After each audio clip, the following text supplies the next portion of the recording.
গন্ধ বেটা পেট মোরাই উঠছে আমার একটা লাল মাছ ভাই কইও না আর দা কি মানে এত গন্ধে মানুষ টিকতে আর কৌদি এই কি ব্যাপার তোমরা এখানে দাঁড়াই আর কিসের গন্ধের কথা বলছো তোমরা? ওকে সত্যি আপনি কিছু টের পান নাই? আপনি কি অসুস্থ? আপনার কি ঠান্ডি মেন্ডি লাগছে নি?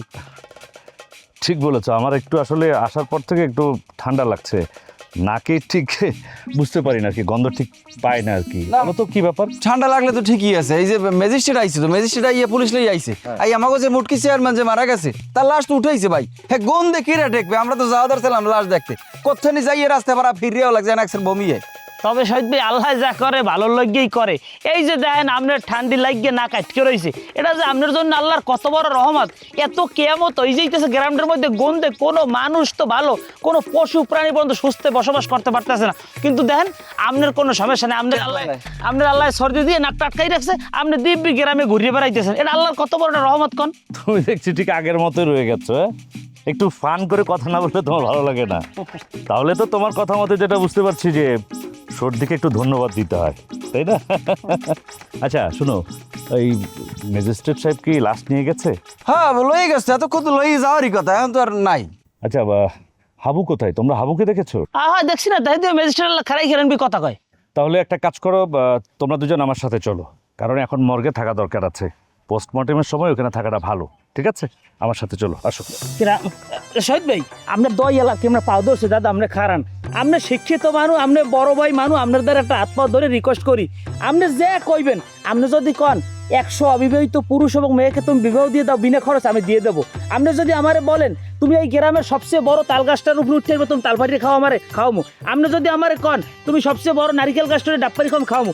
কিন্তু দাদু ওই মর্গে আমারে যাওয়ার জন্য অনুরোধ করবে না প্লিজ, আমি অনেক গেলে আমার নারী বুড়ি পেসপেরে মরি যাম। আপনি কি চান এটা?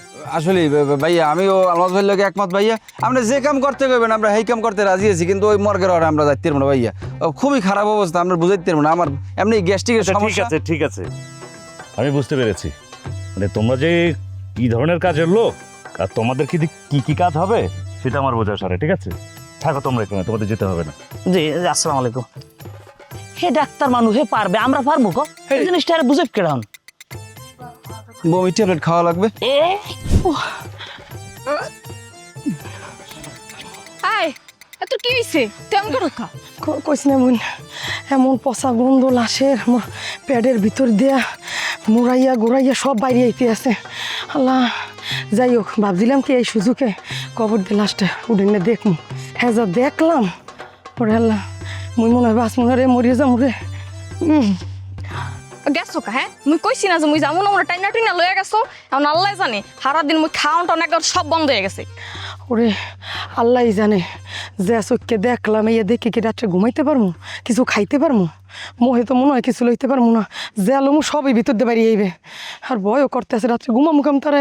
শোন মুই একটা কথা কই, মোর আলো বাইর যাই আর সোনার উপর পানি দিয়া মোর একসের গোসল টোসল কইরা মনে কর একদম একটু শান্তি লাগবে বুঝছস। ল চল মনে নাই এঠিয়া পবিত্র হয়ে যাই রে গন্ধ রে।